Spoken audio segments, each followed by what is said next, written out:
श्री स्वामी समर्थ. नमस्कार प्रेमळ स्वामी भक्तांनो, आज मी तुम्हाला एक लहानशी कथा सांगणार आहे. एक दिवस मृत्यू देवतेने आपल्या दूताला धर्तीवर पाठवले. एक स्त्री मरण पावली होती. तिचा आत्मा आणायचा होता. देवदूत धर्तीवर गेले, पण तिथली परिस्थिती पाहून ते गोंधळून गेला. त्याला 3 लहान मुली मृत झालेल्या त्यांच्या आईजवळ बसलेल्या दिसल्या. एक बाळ त्या मृत महिलेच्या स्तनातील दूध पीत होते, दुसरे रडत होते आणि तिसरे रडत झोपले होते. त्यांच्या डोळ्यांजवळचे अश्रू सुकले होते. 3 लहान जुळ्या मुली, आई मेली आहे, त्यांचे पिता आधीच मृत झाले होते. कुटुंबात अजून कोणीच नाही. त्यांची काळजी कोण घेईल? त्या महिलेचा आत्मा मी कसा घेऊन जाऊ? जर तुम्ही माझ्या जागी असता तर कदाचित तुम्हीही असेच केले असते. त्या महिलेला 3 लहान जुळे मुली आहेत. एक अजूनही तिच्या स्तनाला जोडलेले आहे, दुसरी रडत झोपी गेली आणि तिसरी तशीच तिच्या आईजवळ पडून होती. अशी परिस्थिती बघून मला त्या 3 मुलींची दया आली. दूताने मृत्यू देवतेला विचारलं, आपण त्या बाईला अजून थोडे दिवस जगवू शकत नाही का, जेणेकरून त्या 3ही मुली थोड्या मोठ्या होतील? हे सर्व ऐकून मृत्यू देवता मोठ्याने हसली आणि म्हणाली, ज्या देवाने आपल्या इच्छेनुसार जीवन दिले त्या देवापेक्षा तू जास्त हुशार झाला आहेस. देवाला सर्व माहिती असतं, तरीही तू असं कसं बोलू शकतोस? याची तुला शिक्षा होईल आणि शिक्षा म्हणजे तुला पृथ्वीवर फेकून दिले जाईल आणि तू तुझ्या या मूर्खपणावर 3दा हसल्याशिवाय परत येऊ शकणार नाहीस. मग देवदूताला जमिनीवर फेकण्यात आले.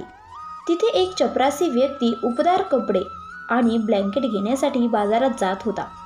वाटेत त्याला एक माणूस नग्न अवस्थेत दिसला. तो दूतच होता. त्याला त्या व्यक्तीची खूप दया आली. आपल्या मुलांसाठी उपदार कपडे आणि ब्लँकेट घेण्याऐवजी त्याने देवदूतासाठी कपडे आणि ब्लँकेट विकत घेतले. तो देवदूत माणूस म्हणाला, माझ्याकडे घर नाही, कुटुंब नाही आणि राहण्याची व्यवस्थाही नाही. या भयंकर थंडीत मी काय करू? त्यावर चपरासी म्हणाला, काळजी करू नकोस, तू माझा आहेस. माझ्या घरी राहा, पण माझ्या मुलांसाठी आणि बायकोच्या कपड्यांसाठी आणलेल्या पैशातून मी तुमच्यासाठी ब्लँकेट आणि कपडे घेतले आहेत आणि मी आता रिकाम्या हाताने घरी जातोय, त्यामुळे माझी पत्नी नक्कीच रागावेल. चांगली बोलू देत किंवा वाईट असेल, पण तुम्ही काळजी करू नका. काही दिवसात सर्व काही ठीक होईल. चपरासी किंवा त्याच्या पत्नीला अजूनही माहीत नव्हतं की आपल्या घरी देवदूत आले आहेत. यानंतर आनंदाचा महापूर येणार आहे. चपरासी दूतला घेऊन घरी पोहोचला आणि घडलेली सर्व घटना पत्नीला सांगितली. ती रागाने चिडली आणि खूप वाईट बोलून गेली. आणि त्या दिवशी देवदूत पहिल्यांदा हसला.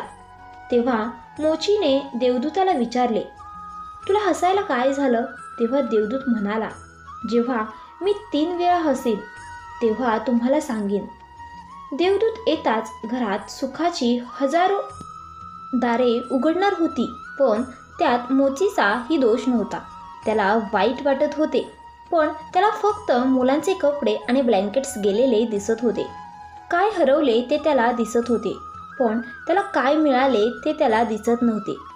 मी देवदूत असून याची पत्नी आपल्यावर चिडत आहे हे बघून त्याला हसायला आले. 10 दिवसात मोचीने त्याचे सर्व काम देवदूताला शिकवले. अवघ्या 10 दिवसात आणि अवघ्या काही महिन्यांतच तो खूप चांगल्या प्रकारे चप्पल बनवायला शिकला. त्याचे चप्पल खूप प्रसिद्ध झाले. पूर्ण देशभर ही गोष्ट पसरली की असे चप्पल बूट इतर कोठेही बनत नाहीत. एक दिवस बादशहाचा एक माणूस आला आणि म्हणाला की हे चामडे खूप किमती आणि मौल्यवान आहे. ते सहजासहजी कुठेही मिळत नाही. कोणतीही चूक करू नका आणि सम्राटासाठी यातून बूट बनवायचा आहे. मी पुन्हा एकदा सांगत आहे, बूट बनवायचा आहे, चप्पल नाही. त्यावेळी अशी प्रथा होती की माणूस मेला की त्याला चामड्याने झाकले जायचे. मोची देवदूतला म्हणाला की चप्पल बनवून तुम्ही चूक करू नका, अन्यथा तुम्ही खूप मोठ्या संकटात पडू शकता आणि हे बादशहाचे काम आहे. पण तरीही देवदूताने चप्पलच बनवले. चप्पल बनवल्याचे पाहून मोचीला राग आला. तू आम्हाला फासावर चढवणार, असं बोलून काठी उचलून तो देवदूतला मारायला लागला. मी तुम्हाला पुन्हा पुन्हा सांगितले होते की चप्पल बनवायचे नाहीत, मग चप्पलच का बनवली? देवदूत पुन्हा जोरजोरात हसला. तेवढ्यात एक माणूस सम्राटाच्या घरातून धावत आला. तो म्हणाला, बूट बनवू नका, चप्पल बनवा, कारण सम्राट मरण पावला. भविष्य अज्ञान आहे हे त्याच्याशिवाय कोणालाच माहीत नाही आणि माणूस भूतकाळाच्या आधारे निर्णय घेतो. सम्राट जिवंत असताना बूट लागत होता आणि आता मृत झाल्यावर स्लीपरचीच गरज होती. तेव्हा तो मोची देवदूताचे पाय धरून माफी मागू लागला की मला माफ करा, मी तुम्हाला मारले, मला क्षमा करा. पण तो देवदूत म्हणाला, हरकत नाही, मी माझी शिक्षा भोगत आहे. पण तो आज पुन्हा हसला. मोचीने पुन्हा विचारले की हसण्याचे कारण काय? मी 3दा हसीन तेव्हा सांगीन. तो पुन्हा हसला, कारण आपल्याला भविष्य माहीत नाही, म्हणूनच आपण आकांक्षा बनवतो ज्या निरर्थक असतात, कधीच पूर्ण होत नाहीत. अशा आकांक्षा, अपेक्षा आपण करतो. जे कधीच शक्य होणार नाही ते आम्ही देवाकडे मागतो, कारण अजून काहीतरी वेगळं घडणार आहे असं आपल्याला वाटतं.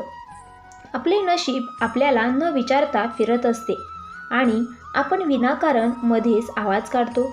स्लीपरची गरज असताना आपण बूट बनवून घेतो. मरण्याची वेळ जवळ येत असताना आपण जीवन व्यवस्थित करायला निघतो.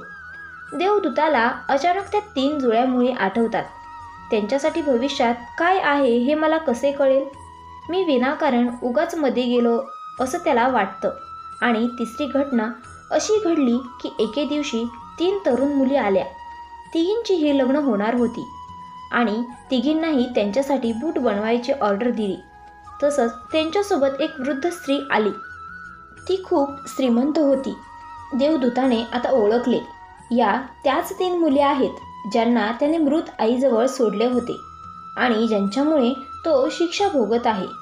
ते सर्व निरोगी सुंदर होते. त्याने त्यांना विचारलं, या 3 मुली कोण आहेत? ती वृद्ध बाई म्हणाली, या माझ्या शेजारच्या बाईच्या मुली आहेत. ती गरीब स्त्री होती. ती इतकी आजारी होती की शेवटी तिच्या अंगात दूध नव्हते. तसंच त्यांची परिस्थिती इतकी गरिबीची होती की त्यांच्याकडे पैसे, कपडे काहीच नव्हतं. फक्त 3 जुळ्या मुली होत्या. त्यांना दूध पाजत असतानाच तिचा मृत्यू झाला. पण मला या 3 चिमुकल्या मुलींची दया आली. मला मूळ बाळ नाही आणि म्हणूनच मी खूप प्रेमाने या 3 मुलींचा सांभाळ केला. आई जिवंत असती तर या 3ही मुली गरीब, उपासमार आणि दारिद्र्यात वाढल्या असत्या. आई मरण पावली म्हणून या 3 मुली मोठ्या संपत्ती आणि समृद्धीत वाढल्या आणि आता या तिघी त्या वृद्ध महिलेच्या सर्व मालमत्तेचे मालक आहेत. त्यांचे लग्न सम्राटाच्या कुटुंबात होत आहे.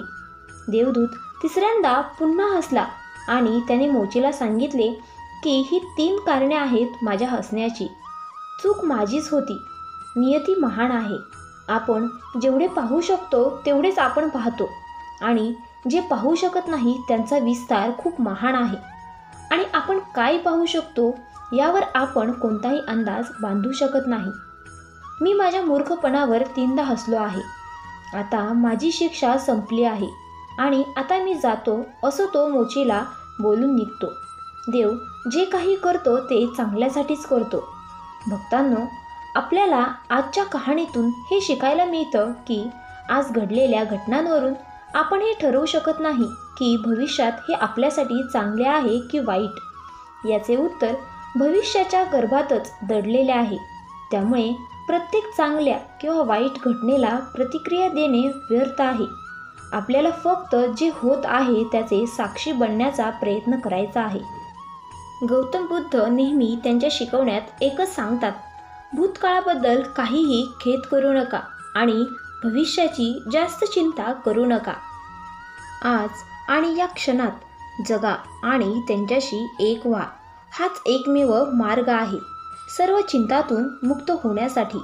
मित्रांनो, स्वामींचा आजचा संदेश तुमच्यासाठी नक्कीच महत्त्वाचा ठरला असेल आणि तुमच्या जीवनात नवीन बदल घडवून आणणारा आहे.